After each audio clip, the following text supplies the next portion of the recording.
Hey besties, welcome back to the Clubhouse for episode number 5. Today is Tuesday, October 7th, and today we are pre-gaming Game 3 of the ALDS, where the Yankees are taking on the Toronto Blue Jays at home in the Bronx. Now, I'm sure many of you at home watched Game 1 and Game 2, unfortunately. Pretty much got mercy ruled through the first two games. Game 1 was 10-1, very ugly. I won't even lie, I was a very bad fan. I turned it off at some point because I just couldn't handle it anymore. Game 2, they did try to make a comeback. It was 13-7, but that's still a 6-run loss. Luis Heel, Max Fried, Will Warren, all three just a combination of bad pitching. Offense was lackluster, very inconsistent. Was not the same team that we watched in the wild card round. When the Yankees were playing Boston in the wild card round, we saw a team who was just absolutely locked in, wasn't making mistakes, was making the other team pay when they made mistakes. Even though it was never a high-scoring game, they still looked like a good team. Now here we go into the third game of the ALDS, and not looking so hot. This is a do-or-die moment for the Yankees. Now, I do want to share a little bit of positivity. If you guys remember back in 2017, the Yankees were down 0-2 to the Cleveland Guardians. They did come back and win that series, and that Cleveland Guardians team was much better than this Toronto Blue Jays team. However, I believe that Yankees team was also better than this current Yankees team, so do with that information as you will. Now, before we jump into the pregame, I do have two co-hosts today. There is one to the right of me right now. She'll be popping in and out. This is Broke Bestie Madison. And then the other one that will be joining us to kind of break down the pregame and hopefully bring some positivity is your favorite ESB host, Rich Rivera. And chat, if you want to join us from home, Rich did drop the link in the chat. So if you guys want to come up and join us in the Clubhouse, give your opinions, give your hot takes, give some positivity, please be our guest. We would love to have you on. I'm going to shout out some of the people in the chat real quick before we move on and get the show rolling. Jacob Petruzzi, always the first one here. What's up, my bestie? We have Dennis. Thank you for being here, Dennis. And then we also have Jordan. So shout out to Jordan for being here as well. And then, like I said, if anybody wants to hit that link, jump on in and join us, and we'd love to have you on stage. But Rich, how are you feeling going in tonight? This is a do or die moment. I mean, I got to feel somewhat confident of my team that they are going to hold it down in the big house in the Bronx. Yes, down 2-0 is not the ideal situation when you're in a 5-game set, meaning you got to win 3 straight. And not only do you have to win 3 straight, you got to win 3 straight against a team you haven't won 3 straight against all season long. Mm-hmm. So it is as tough as an assignment as it gets. But as I've spoke with Tom Waspel on yesterday's edition of ESB and a few more of the positive Yankee fans in the community, the same messaging applies. Just win today and worry about tomorrow. It's not, you have to look at what the 3 games entail. You have to win today's game. And that means if you got to go to your back end weapons of your bullpen in the 4th or 5th inning to get yourselves out of a jam, you got to do it because there may not be a tomorrow. So to see the Yankees play with another heightened sense of urgency as we saw them play last week on Wednesday and Thursday, I think we're going to get the very best out of this team and hopefully get on the board early against Shane Bieber because, CIARRA, we haven't seen really much of that throughout the postseason, let alone this series here in Toronto. No, we haven't seen much of that. It felt like they were trying to strike early on Kevin Gausman. They were swinging at the first pitch, but it did not work in their favor, unfortunately. There was not much offensive production. And then Sunday, Yee Savage just was an absolute savage. What a name for a kid who just went out there and lit up the Yankees, right? He saw what Cam Schlittler did against Boston and said, you know what, hold my beer because I'm going to do the same thing to your team.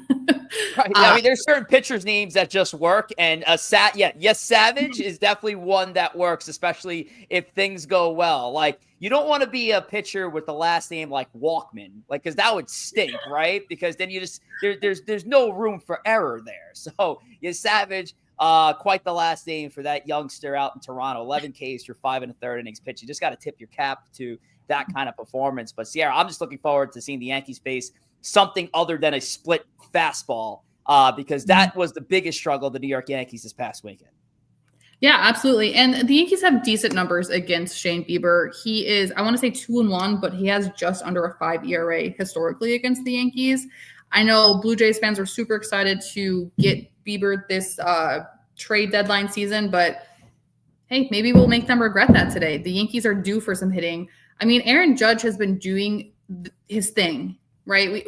All we wanted him to do coming into the postseason was to still hit the ball, to not revert back to the postseason Judge that we've known before. And he is hitting the ball. He's just not like, it's a very soft 444 average. He's not doing anything super clutch, but also, I guess in his defense, there's nobody on base in front of him for him to be clutch.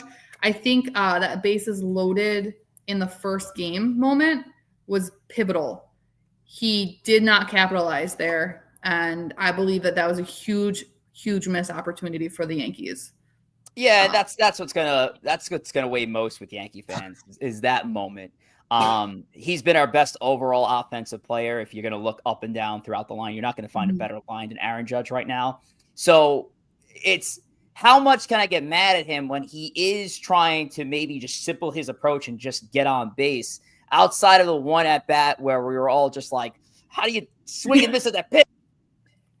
The blame starts to go to the guys following Aaron Judge in the lineup, because if he's doing this job where he's almost kind of acting a little bit like a leadoff hitter, I know we kind of joked about lineup projections for tonight, and one possible idea that was thrown out there was, well, maybe Judge should lead off because he's hitting like a leadoff hitter right now.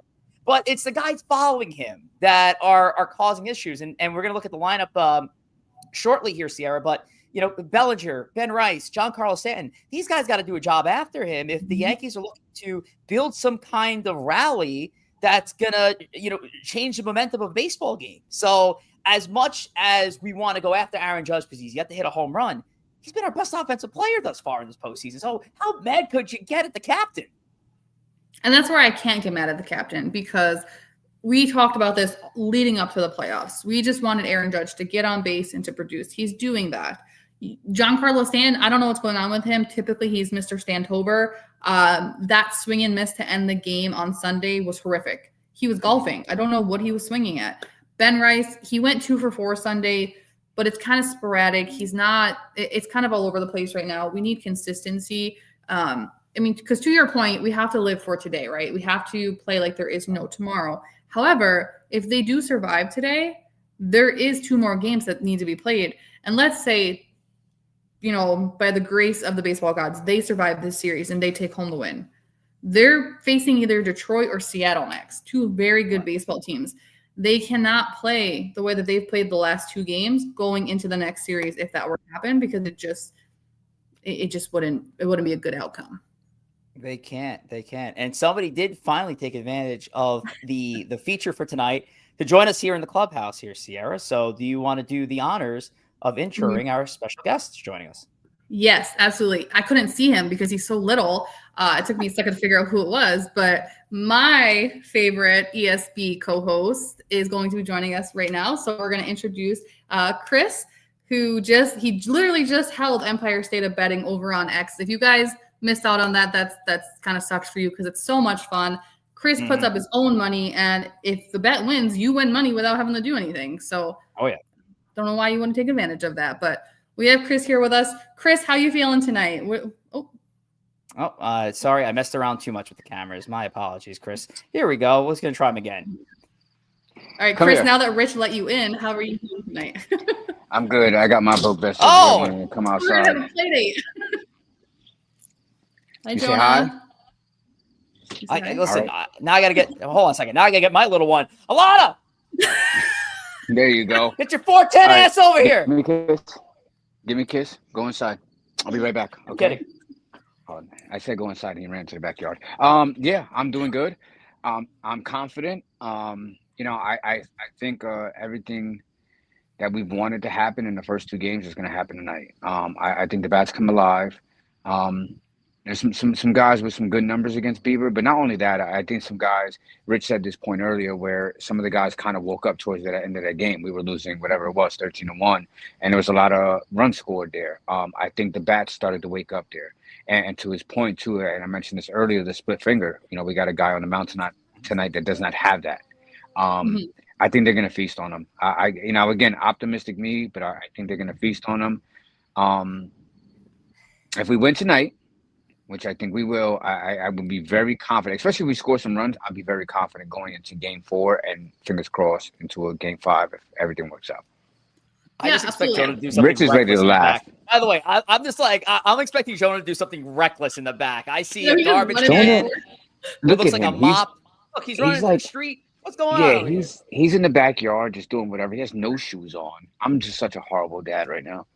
He's like, he's distracted. I'm just. Watch this. Jonah, do me a favor. Go inside, please. ESB. Oh, he listened. Thank you. There's a camera on him. He's not getting caught. ESB is literally family. It's literally family. I mean, nobody can tell you otherwise anymore. See. I mean, what other podcast can you go watch? And there's a bunch of little kids running around, right? I mean, if you join the Spaces every day, they got me running around on there. Hector. Yeah, I mean, you are the littlest one over there. But, okay, so not to be negative Nancy, Vladimir Guerrero Jr., let's talk about him real quick because he's been just lighting up the Yankees for the first 2 games. Carlos Rodon, who I surprisingly have been singing the praises of recently, he does not have good numbers versus Vladdy. So Vladdy is 10 for 17 with a homer, 5 RBIs. That's in 21 plate appearances versus Rodon tonight. How can Rodon go into the matchup versus Vladdy? Like, how does he not get in his own head and just kind of go after Vladdy at this point? Because he's doing damage on offense and defense so far in this series. I hate to be that guy, but I mean, I hate to be that guy, but like, you can't get the guy out. And at this point, I think it might actually be in their best interest not to give him an at-bat.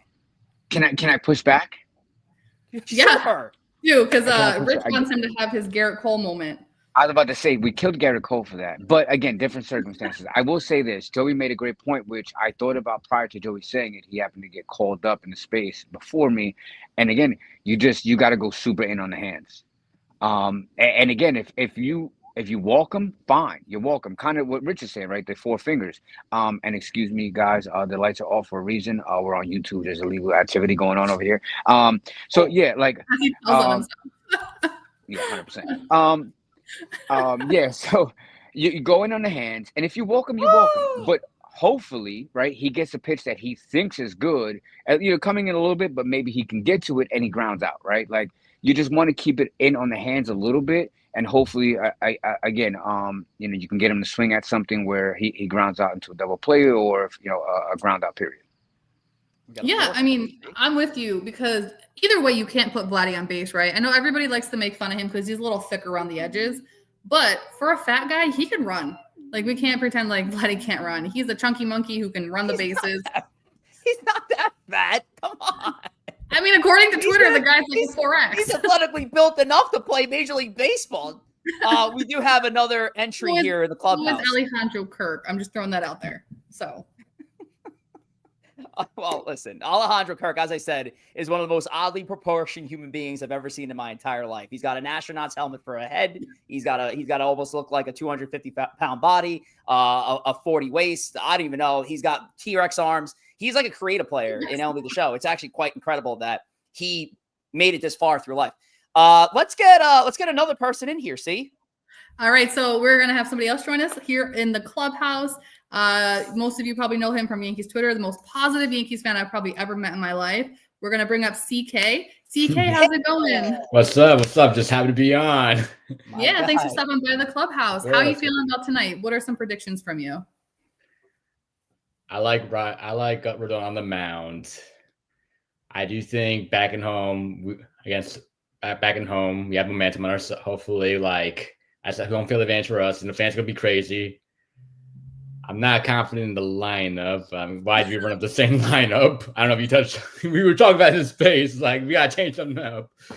We shall see.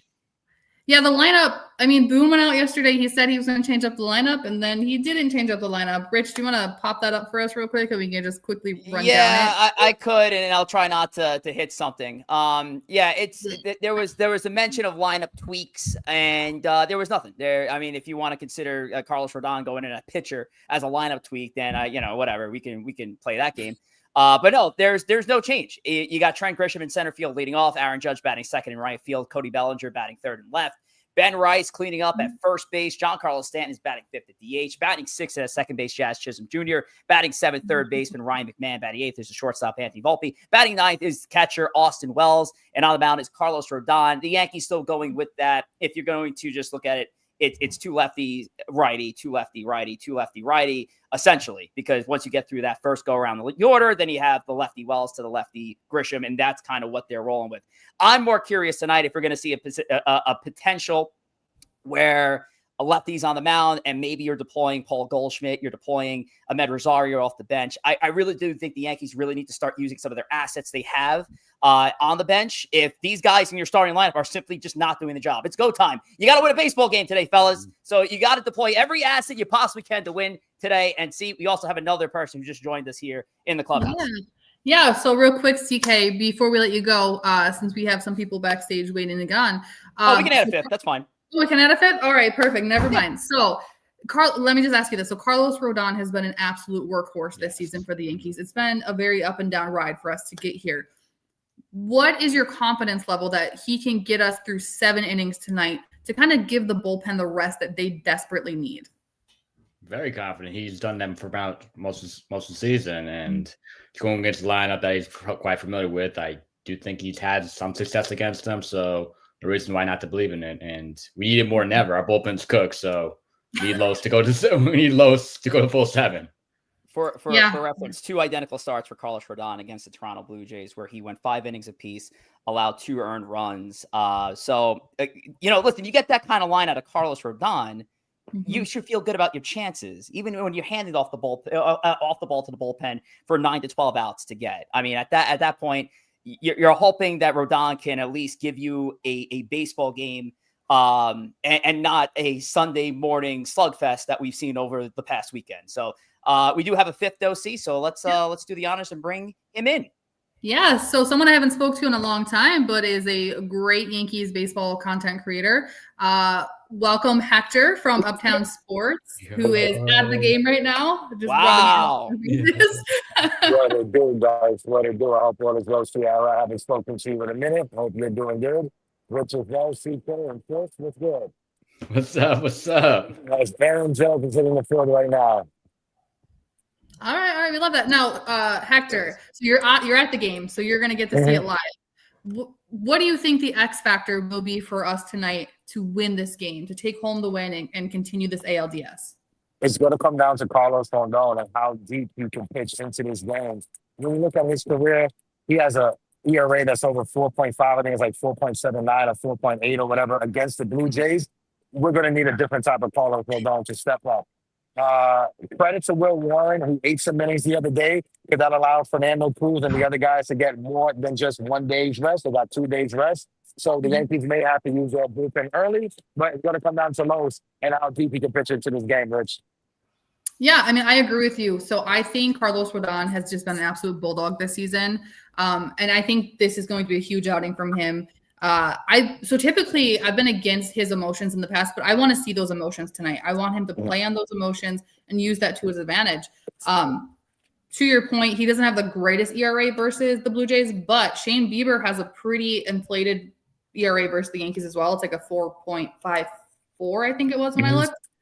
So, and a little bit of positivity here. Sunday, Luke Weaver threw 1 pitch. That was it. The whole bullpen is ready to go today. Even Paul Blackburn, who I know none of us want on this roster, but he's here to stay. Don't even want him on Sunday mornings. I'm good. Hector, it's been a long time. Good to see you. Hopefully you're enjoying this atmosphere tonight. It's going to be a crazy atmosphere out in the Bronx. Just a question real quick while you're up in the press box. What's the vibe like around the Riders? Are they feeling confident about tonight's game, at least the ones that are covering this New York Yankees team, or do you think we're all going to be going home early in this American League Division Series? What's funny is that, and I sincerely mean this, when I was walking in today, your favorite writer, Randy Miller, and we had a great conversation. I've heard enough. On the elevator. Oh, we're good. I'm good. We're good. You know what? Don't even answer the question. It's fine. No. In all reality, a lot of the beat writers, they're pretty amped up, and the expectation that the Yankees, they show up today, and the Yankees bats show up, regardless of the outcomes for this series. I don't think the Yankees are going to allow them to get swept at home against the sold-out crowd that they have right here. Anything could happen. We came back in 2017. We came back in 2001. In 2017, I had some hair on my head. Now I don't. Hopefully, it's a different story, and hopefully they can come back. Yeah, I mean, hopefully, they can come back just like 2017. We kind of touched on that earlier. I truly believe that Cleveland team was better than this Toronto team. But again, I also think that the 2017 Yankees had a little bit more fight in them. I'm curious, Rich, what do you think we're going to see tonight out of the bottom of the lineup? Because Volpe has been pretty consistent, but what are we going to see out of Wells and kind of everybody else for the bottom half of that lineup? The bottom of the order, it's hard to have expectations towards what they can do. I mean, the best you can ask for them is to try to be a setup for Aaron Judge at the top. You know, I think one of the things that are coming out of, you know, the Yankees going with their same game 1 and game 2 lineup today is the confidence they are bestowing on Trent Grisham. And despite the early struggles here in this postseason, they're still sticking with their guy. So if it's not Trent Grisham that's going to lead to Aaron Judge, I do need the bottom of the order to kind of step it up a little bit. I mean, again, it's all hands on deck. This is win or go home. You need everybody, really. Like, I mean, I hate to say it, but like there can't really be a cold spot in this batting order. And even Ryan McMahon, surprisingly, if you look across his numbers this far this postseason, offensively, he's actually done a job. So I'm obviously I have some high expectations on what we're getting out of the top of the order, especially the top of the order that's following Aaron Judge. Because I made this point before, CK, as you were joining, Chris, Hector, you know, for a lot of the flack that Judge has been getting because, okay, he hasn't ran into that first home run. He didn't come through in that bases loaded situation. He's the only one who's hitting. He's the only one. So I'm sorry, he's not giving you 2025 MVP-like numbers right now. But 444 at 1.0 OPS, he's doing the job. Where's Bellinger? Where's Stanton? Where's Rice? Those are the guys that need to step up today. If the Yankees have any expectation to go to Wednesday, they have to step up after Judge. And there goes my camera. Yeah, I mean, I 100% agree with you. And we talked about this during the regular season as well, though. It cannot always fall on Judge's shoulders, right? Like during the regular season, it seems to be judge or die in certain moments. And now we're experiencing that here in the playoffs, which is kind of ironic because typically Judge isn't the one contributing. So I agree that everyone else needs to step up. I am still a little confused about Giancarlo Stanton because typically he is the one to carry this team in the postseason. Maybe he's missing his ride or die postseason buddy Gleyber Torres because, you know, typically it's the two of them that they're doing their thing. But CK, yes, absolutely. In my world, yeah, they're besties on riding this out. CK, let me ask you this because you're a big Luke Weaver guy. So I know you look at the bullpen. If you were Aaron Boone, what is the perfect script for you tonight? Like, how do you manage the bullpen after Carlos Rodon to make sure that the Yankees can secure this win? Randall Cruz has been giving him too much walks. I'm not using them. I'm actually going Camilo Duvall at the 7th. Do I dare say Luke Weaver the 8th? Yeah, I'll say Luke Weaver 8th and hopefully Bednar close. Okay. Hector, same question. How do you, if you're Aaron Boone, because Aaron Boone gets a lot of heat for how he manages or mismanages games, and he just showed us versus Alex Cora that he can handle it. But how does he write the perfect script to bring it home for the Yankees? He's going to go with the guys that have been able to bring it home. That's Fernando Cruz. That's David Bednar at the end of the game. That's Tim Hill coming in as a lefty. Even Camilo Duvall to some extent. Luke Weaver, I love Luke Weaver. CK, I love Luke Weaver, but he's shot right now. Luke Weaver has not been the same since coming back off of the IL. At the time he got injured, the Yankees bullpen was hurt. Fernando Cruz was hurt. Other guys were out. They rushed Luke Weaver back way too early, and you can see it. He's dealing with an oblique issue. I don't know what else that he's dealing with right now, but he's not 100%. So I can see Fernando Cruz being the first guy out of the bullpen. But again, it's all hands on deck. I think everybody is available. Everybody should be available because if you lose this game, there's no lane for tomorrow, as Aaron Boone loves to say. But I got to dip off just because I got to head back. Entering CIARRA, love seeing you. I hope you are doing so well. Rich, I love you, brother. CK, even though Chris ain't here, I hope he's doing good. And I hope he's able to pass to get on the rides at Six Flags. Love you guys. Thanks, Hector. Have fun. See you, Hector. Good seeing you, brother. Listen, that was perfect because Hector mentioned Tim Hill just as our friend Eli jumped into the chat. I know his ears were burning, and that's why he joined us. But look, I agree with Hector. I think you go to Tim Hill. I think you go to Duvall because Cruz, to your point, CK, has been giving up walks. Even though he did have a really big moment in the wild card, doesn't mean it's ready to go. He's ready to go now. Go ahead, Rich. I want to tackle this question because I go feel ahead, like tackle it. So my approach to bullpen, especially for the most important games of the year, are a little crazy. And in a game 3 where you have to win or your season is over, it's going to get crazier for me. So I don't want Boone to be afraid to go to his ultimate weapons early in a baseball game. And let's just say Carlos Rodon gives you a line similar to what he did against Toronto early this year in 2 starts. He gives you the 5 innings, 2 earned runs, but it's still, 2 runs. Let's say it's a relatively close game. Even the Yankees are up by a run or 2. They need a big double play. Go to Devin Williams in the 5th inning. If they need a big strikeout, go to Dave Bednar in the 6th inning. Because guess what you're doing as a bullpen? You're giving your offense another chance to either pad a lead or get back into a baseball game. By doing that, by deploying some of your best relievers early, you're giving your offense another chance to say, okay, Bednar held it here. Devin held it here. If you want to say Fernando Cruz is our third best reliever, he held it down this early in the game. Okay, now we have a chance to put up another 2-3 runs. Because here's my fear, guys. If we're waiting on Bednar and Williams for their normal lanes, their 8th and 9th inning lanes, baseball game might be out of hand by then. You might be handing David Bednar the ball, and you're already down 4 runs. So I'd rather get in early than wait late for these guys to go into their respective lanes. I'm sorry. Game 3, people. It's game 3. You got to deploy the weapons early. Do not be afraid to do that. I don't hate it. I don't hate it. I mean, I love the passion from you, Rich. Unfortunately, that is not how the Yankees manage baseball. They don't. And that's where I think there's no tomorrow mindset doesn't work for the Yankees because they're too analytical. They're already playing for next week versus either Cal Raleigh in his small jumper or Gleyber Torres and his Tigers. Come on, he's got a big ass. You know he's got a big ass. I know it's he's not big, Stanton. but it's not like it's not Stanton. It's not a shelf. Rich, So to piggyback off your point, didn't Joe Madden use that in the Cubs and they worked out? So it could work for us. Why not?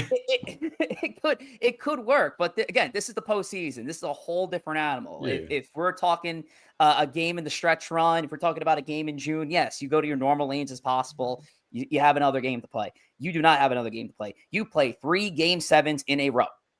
I mean, you gotta get a little crazy. Joe Madden used that, like he brought Chapman not as a closer, but I think early in the game. So right. Hey, it's yes, he did. Method. You're moving. He did, method, and it didn't work for that inning because Rajai Davis had something to say about that. But the Cubs ultimately still won that World Series. Mm-hmm. They went a little crazy, and yes, that's a great example. I'm glad you brought that up because I believe that game got closed by Mike Montgomery.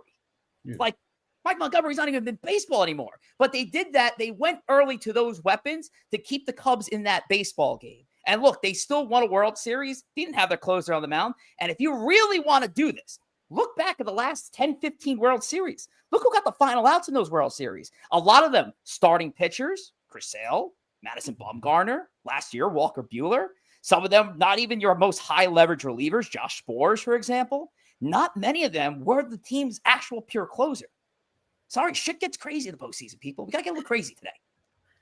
It's always the most random people who show up in the postseasons. I mean, look at Kike Hernandez. He does nothing all season long. He gets to October and he's unstoppable. So you never know what's going to happen. I did want to point out really quick because we were talking about the bullpen. Griff dropped in the chat. He thinks that the Yankees should go to Devin Williams in the 8th inning. And I think that's a good call out too.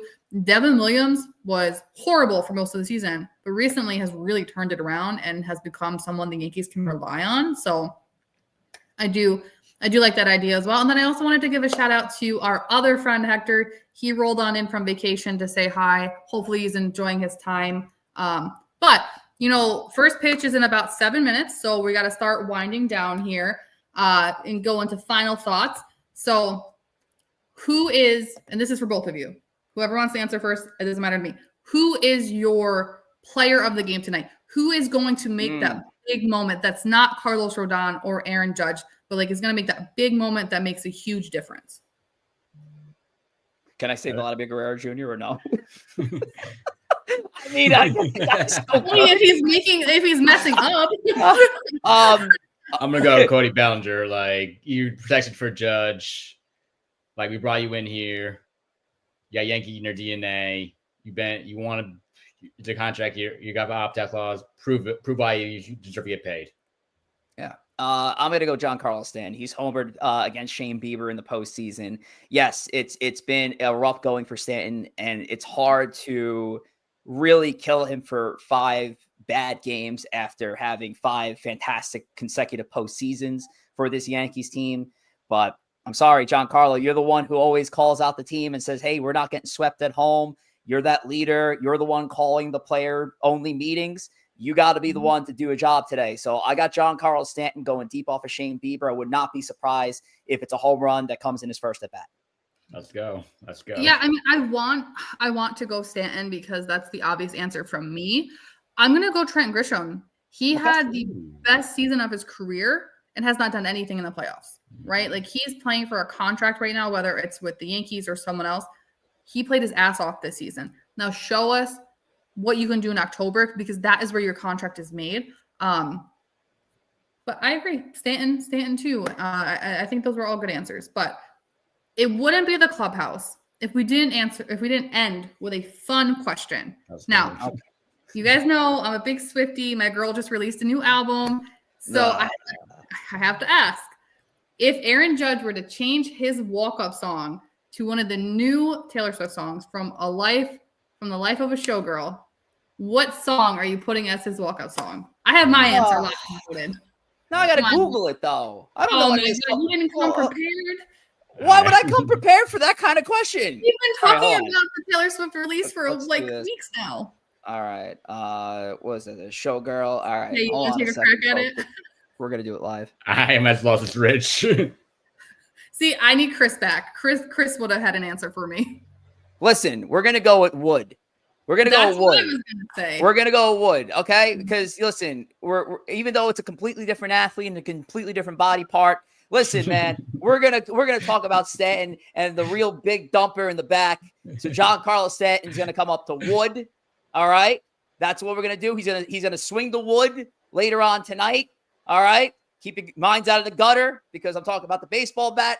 All right, and Stan's gonna homer first. I'm telling you, I wouldn't be surprised. It's like the 3rd pitch in that at bat. I'm gonna call right now. 3rd pitch against Shane Bieber, runner on base, 2-run home run, boom. Can I think one of her older songs? I can do that. You can, yeah. Go have you go with one of her older songs. CK. I'll go and Shake It Off. You need to shake it off. There you go. Shake it off. I also was gonna say Wood.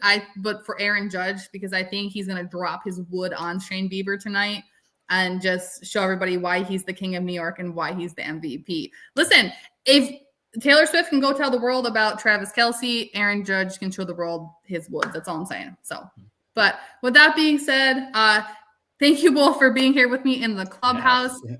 We don't know what next week looks like because we don't know what the Yankees are going to do. So stay tuned, chat, and we'll keep you posted on episode 6 of the Clubhouse. And go listen to The Life of a Showgirl if you haven't, so that you can be prepared for my questions. Good night, besties.